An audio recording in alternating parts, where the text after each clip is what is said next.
네, 여러분들 안녕하십니까? 오늘도 소나무당 송영길 TV를 통해서 손혜원 저 두 번째 여러분들께 인사드립니다. 안녕하십니까? 안녕하세요. 제가 오늘 소개드릴 우리 영입인재 너무나 귀하고 보석 같은 그 영입인재는 우리 정철승 변호사님께서 소개하셨는데 일단 먼저 얘기 좀 해보시죠. 어떻게 소개하셨는지, 어떻게 왜 우리 권윤지 작가를 소개하셨는지. 우리 권윤지 작가님은 제가 그 몇 년 전에 고 박원순 서울시장님 관련된 뭐 그런 뭐 소송이라든가 이런 활동을 하면서 그 좀 레디컬 페미니즘이라고 하잖아요. 이제 그 문제를 제가 좀 인식을 하게 됐는데 좀 젊은 세대들의 일반적인 어떤 그런 그 생각인 줄만 알았었는데 전혀 이 젊은 세대임에도 불구하고 그런 레디컬 페미니즘의 문제를 그 자기 그 또래 애들한테 적극적으로 문제 제기를 하고 또 본인도 활동을 하는 그런 운동가가 있다라는 사실을 우연히 알게 됐어요. 그게 바로 권윤지 작가거든요. 그래서 참 특이하다 생각을 했는데 쭉 이렇게 보니까 굉장히 유능한 분이기도 하더라고요. 생각만 다를 뿐만 아니라 그리고 지금 현재 그 활발하게 활동을 하고 있는 여러 번의 전시회를 한 화가이기도 하고 그 다음에 또 책을 출간한 또 작가이기도 하고 아주 다재다능한 분입니다. 우리 소나무당에서 그 여러 아주 의미 있는 중요한 그러한 일을 할 수 있는 인재라고 생각돼서 제가 추천을 드렸던 겁니다. 제가 정철승 변호사님한테 이 천거를 받고 나서 이 권윤지 씨를 만났습니다. 만나서 그야말로 넋을 놓고 1시간 동안을 우리 권윤지 후보의 이야기를 들었어요. 질문을 하고 대답을 하는데 제가 미술대학 출신이잖아요. 그러니까 미술에 관련돼서도 깜짝 놀랐어요. 마치 그 정말 몇십 년 동안 현대미술의 그 오묘함 속에서 철학자가 돼가는 그런 작가들이 하는 얘기 같은 얘기를 해요. 깜짝 놀랐고 그리고 지금 사회운동에 관련된 거, 자기의 역할에 대한 것 이런 얘기들을 하는데 야 28세에 이 젊디 젊은 애기 같은 이 여성이 이런 얘기를 하는데 저는 이 권윤지 씨는 누가 뭐래도 이번 총선에서 우리 소나무당의 정말 보석이며 저는 꽃이다라고 생각합니다. 그래서 오늘 이 시간에 제가 소개를 하면서 이 진짜 정 변호사님께 너무 감사드리고 아이고 예. 그러고 보니까 제가 정 변호사님 영님 인재 소개를 안 했네. 아유 뭐 저는 할게요. 소개 안 하셔도 되고요. 나중에 할게요. 저도 소개 받아야 돼 누가. 그 각 정당들이 항상 그 선거철만 되면 막 그 20대 특히 여성들을 영입 인재로 많이 이렇게 뭐 끌어들이고 발표하잖아요. 그런데 지금까지 보면은 되게 다 그런 사람들이 네. 다 이른바 페미니스트들이었어요. 네, 맞아요. 네, 그 진짜 예외가 없었어요. 그래서 언젠가부터 이제 국민들도 피곤해하고 또 그런 친구들을 볼 때마다 야, 저 친구도 진짜 한패미하게 생겼다. 뭐 지금 뭐 다 그렇지 않습니까? 그런데 그것은 아마 정치권에서 그런 젊은 여성들은 다 그런 페미니즘을 주장하는 그러한 사람들을 찬성을 하고 그쪽으로 표가 몰릴 것이다라는 얄팍한 그런 계산으로 한 것 같은데 저는 과연 그럴까라는 의문이 있어요. 그리고 한번 우리 권윤지 작가님은 전혀 그런 사람들이 아니거든요. 대척점에 서 있죠. 그렇죠. 네. 대척점에 서 있죠. 아마 우리나라 정치권에서 최초의 이런 성격을 가진 그 청년 그 영입 인재가 아닐까 싶은데 저는 이 결과가 어떻게 될지 굉장히 기대가 됩니다. 그리고 이제 마지막으로 제가 이 권윤지 작가의 이제 간단한 이력을 말씀드리고 이제 우리 둘이는 빠지고 우리 권윤지 작가 혼자서 자기가 왜 정치를 하려고 하는지, 왜 소나무당에 왔는지를 20분 동안 정말 이 좀 클로즈업 해야 돼. 이 초롱초롱한 눈과 이 말씀을 여러분들이 가슴에 꽂힌 이 말씀 들어야 되는데 이제 직접 들으실 수 있도록 하겠습니다. 권 작가는 그 서울 예고를 졸업하고요. 서울 예고 미술과 졸업하고 그리고 이화여대 서양학과를 졸업했습니다. 그리고 지금 화가로 활동하는데 제가 권 작가 만나고 나서 제가 한눈에 반한 데다가 그 다음에 한 1시간 동안을 검색을 했어요. 어이구. 그리고 이 권 작가의 그림을 보고 너무 반했어요. 아하. 여러분들 이제 오늘 권 작가 만나보시고 우리 권 작가의 그림을 권윤지 작가라고 하면 나와요. 책도 나오고 하는데 제가 돈 주고 사보려고. 그래서 이 그림도 너무 매력 있고 이 사람이 이런 그림을 그린다는 것이 자기가 갖고 있었던 지금까지의 고민과 사색이나 이런 독서량 같은 것들이 결국 여기까지 이 그림을 그려올 수 있게 되었구나. 28입니다. 여러분들 지금부터 20분 동안 그 우리 권 작가의 권윤지 작가 그리고 앞으로 우리 소나무당의 국회의원 비례대표 후보로 나서는 권 작가의 이야기를 귀 기울여 들어주시기 바랍니다. 우리는 네. 안녕하고 인사드리고 그러죠. 예 빠지고 또 계속 후보들을 소개하겠습니다. 여러분 우리 권윤지 작가님 주목해 주세요. 네. 감사합니다.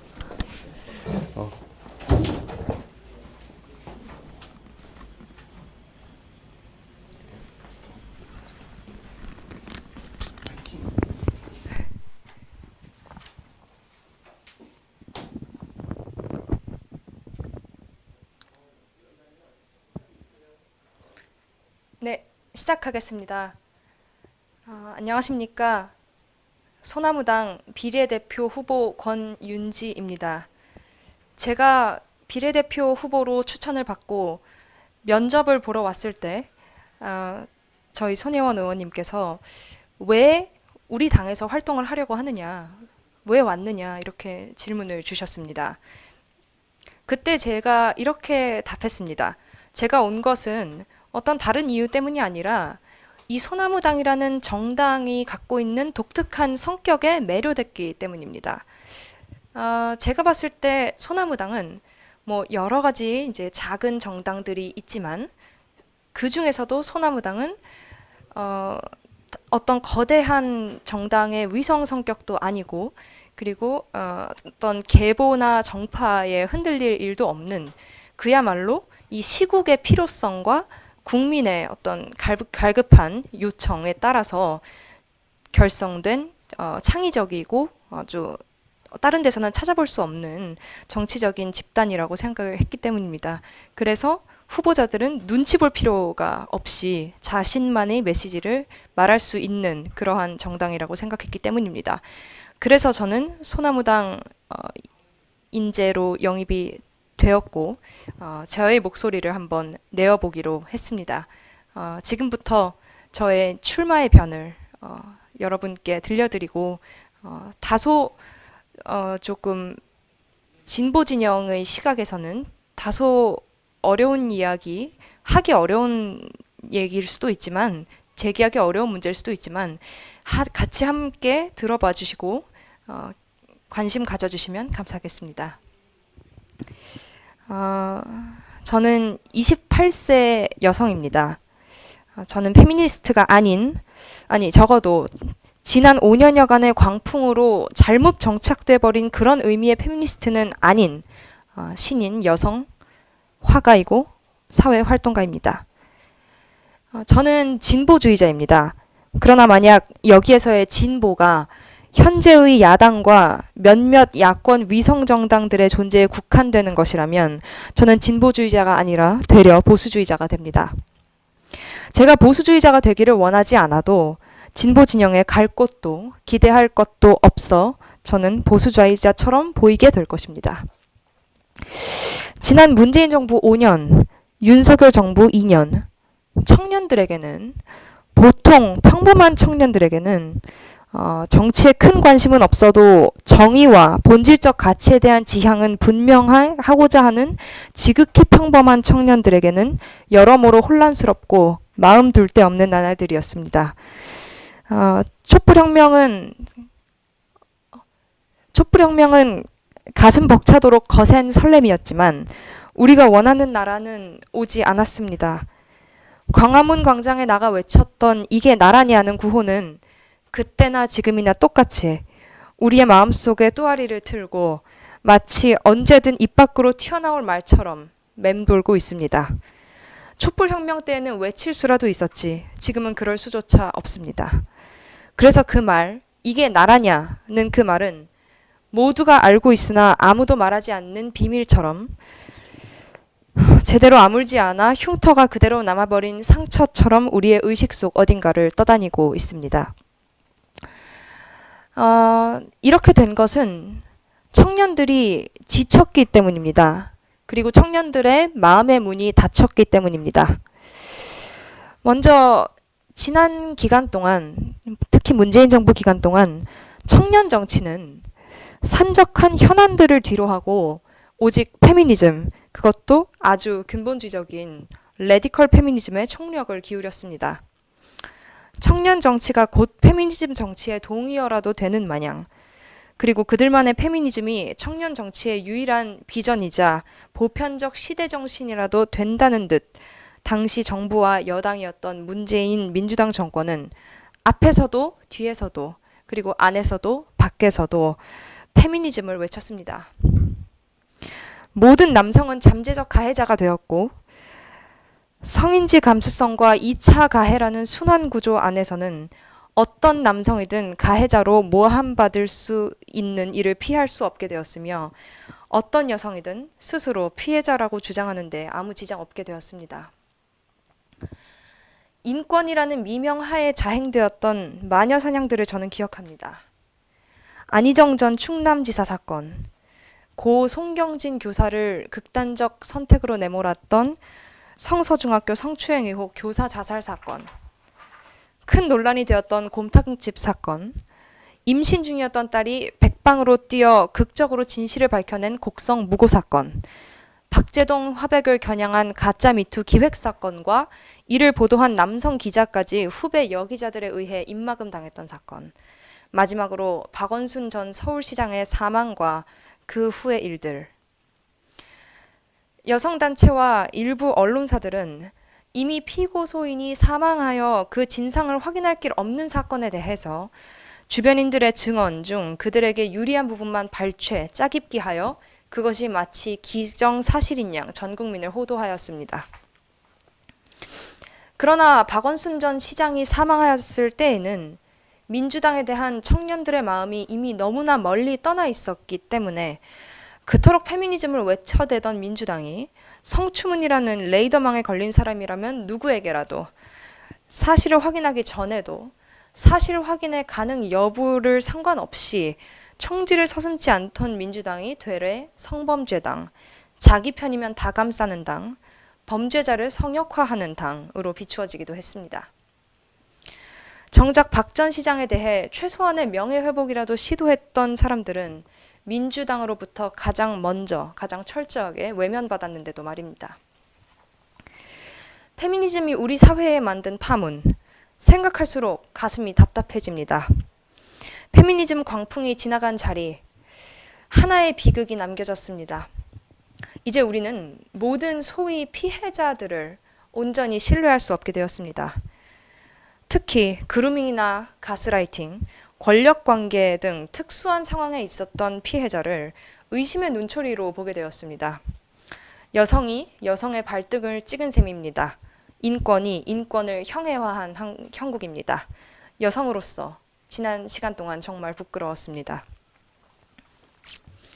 이만큼만 이야기하는 것도 실은 현재 시국에서는 충분히 버겁습니다. 페미니즘 문제가 초래한 2차적인 문제들도 그러나 많이 있습니다. 성별 간 혐오, 계층 간 혐오, 세대 간, 진영 간의 혐오가 대표적이겠습니다. 왜 페미니즘이 계층, 세대, 진영 간의 혐오를 초래했느냐고 혹자는 반문할 수 있습니다. 성별 간 혐오는 당연히 초래된 것이었지만요. 그러나 이 문제는 복잡하면서도 상당히 간단하게 설명될 수 있는 문제입니다. 예컨대 586 세대는 페미니즘에 대체로 우호적입니다. 진보 정치와 여성주의는 오랜 동지 사이였고 실제로 우리 할머니, 어머니 시대에는 여성 인권이 상당히 열악했기 때문입니다. 그런데 광풍화된 페미니즘이 등장하면서 진보주의의 오랜 친구였던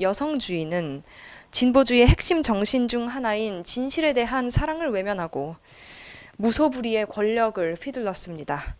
이 점을 많은 40, 50, 60 민주화 세대들이 조금 늦게 눈치챈 것입니다.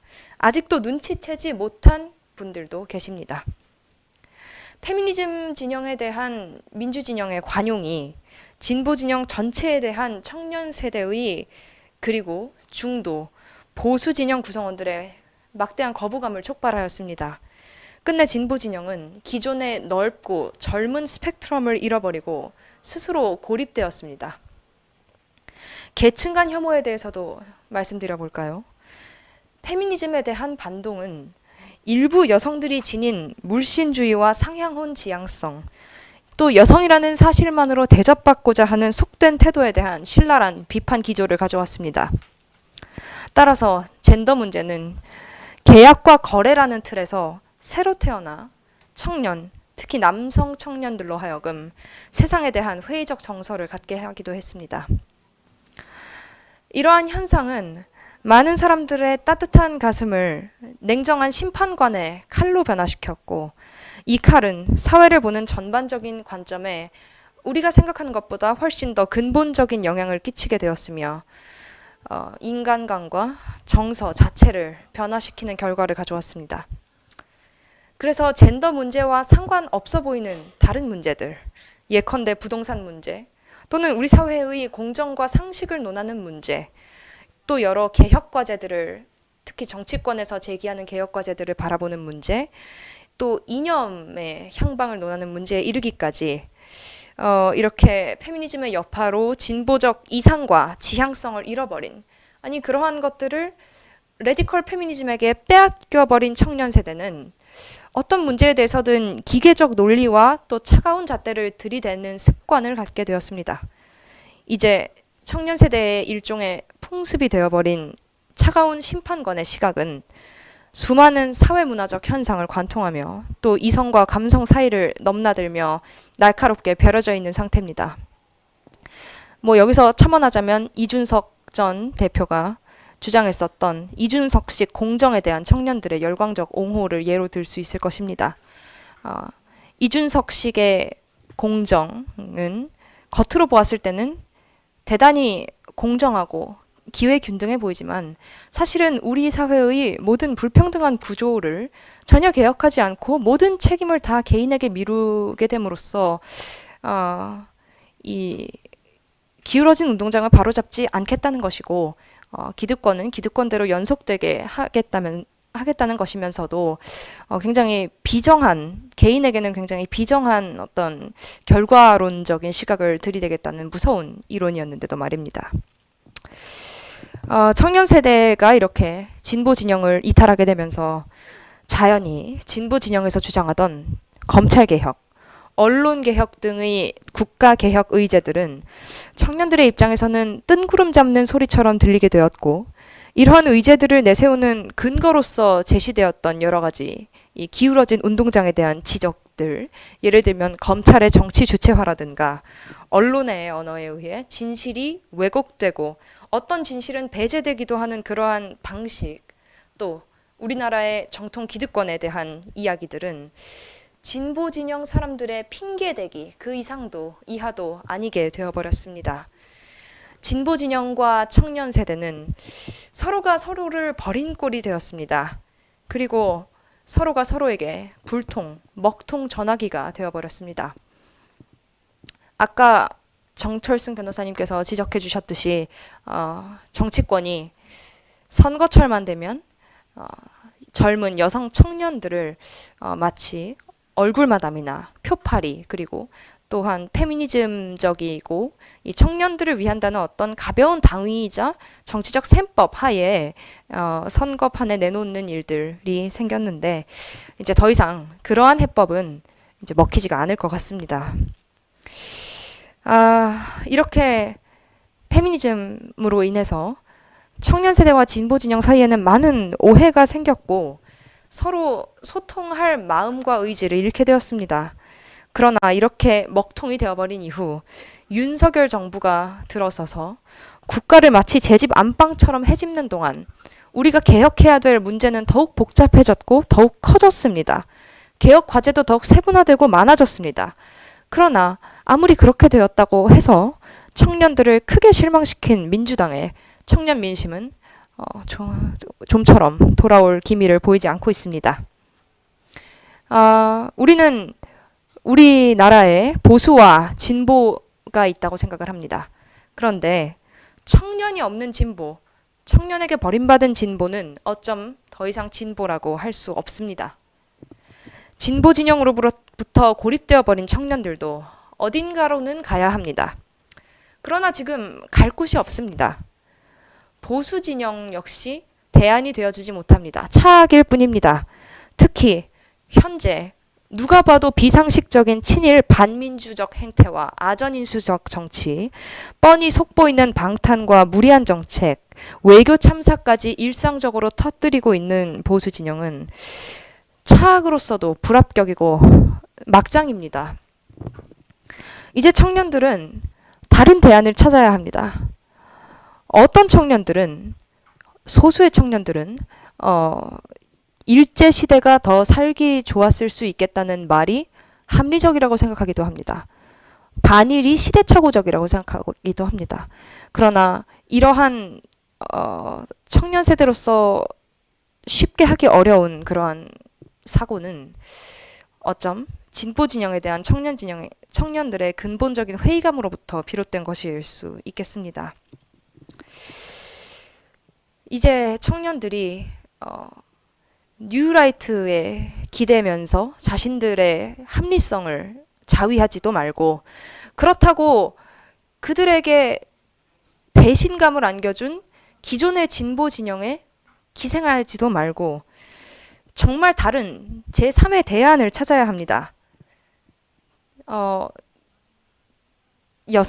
젊은 여성으로서 굉장히 특이한 행보를 해왔다고도 볼 수 있는 제가, 그리고 우리 국민의 필요에 따라서 결성된 눈치 볼 것 없는 소나무당이 청년들의 진짜 목소리를 듣고 흩어진 청년들의 목소리를 한데로 모으겠습니다. 우리가 당면한 진짜 문제들을 돌아보겠습니다. 청년들은 페미니즘을 논할 때가 아닙니다. 청년들은 살기에도 급합니다. 그동안 이념과 당위와 정치적 셈법에 가려져 왔던, 그래서 소외되어 왔던 평범한 보통 청년들의 존재를, 그리고 치열하게 살았지만 누구에게도 관심받지 못했던 청년들의 생존과 실존을 제가 대변하겠습니다. 대안을 내놓아야 한다고 했지만 당장 대안이 나오지 않아도 괜찮습니다. 일단 우리의 목소리가 올라오기 시작하면 성토장은 열릴 것입니다. 성토장이 열리면 진짜 목소리가 들릴 것이고, 그 목소리가 모여 새로운 정치적 동력이 될 것입니다. 그 동력을 통해서 우리는 청년의 시각에서 현안들을 들여다보고 계파 정치를 논하는 낡은 시각에서 벗어나 진정한 공정과 인권, 복지와 교육, 미래 세대의 존속과 번영을 주체적인 입장에서 고민할 수 있을 것입니다. 마지막으로 말씀드리고 싶습니다. 인권, 진보, 공정, 이러한 것들이 진보 진영 또는 이제 민주화 세대의 어떤 표어라고 오해를 받고 있는 것 같습니다. 그러나 이러한 것들은 보수나 진보 어느 한쪽에 속하지 않는 근본적 가치입니다. 근본적이고 근원적인 가치이고 우리의 최소한의 안전망입니다. 우리의 평화로운 공존을 위해 반드시 논의되어야만 하고 치열하게 논의되어야만 하는 이러한 근원적 가치들은 그 자체로 살아있는 진보적 동력이면서 동시에 보수적 힘이기도 합니다. 소나무당 소개를 보신 분들은 납득하셨을지 모르겠지만 소나무당은 진보 정당이나 보수 정당 한쪽을 표방하는 정당이 아닙니다. 그렇기 때문에 진보보다 더 진보적일 수도 있고 정말 싸움꾼이 될 수도 있고 보수보다 더 보수적으로 무언가 훼손되어서는 안 되는 것을 지키자고 말할 수도 있는 그런 정당입니다. 어떤 댓글에서 보았듯이 어쩌면 잡탕조합으로 보일 수도 있는, 아니 그럴 여지가 꽤나 다분한 우리 소나무당의 구성원들은 다른 것이 아닌 오직 이 시국의 빈자리를 메꾸기 위해 다른 사람들은 감히 엄두도 낼 수 없는 그러한 싸움들을 하기 위해 모인 사람들입니다. 소나무당 그리고 소나무당의 막내 청년 저 권윤지를 기억하고 응원해 주시기를 부탁드립니다. 이상 소나무당 비례대표 후보자 권윤지였습니다. 들어주셔서 감사합니다.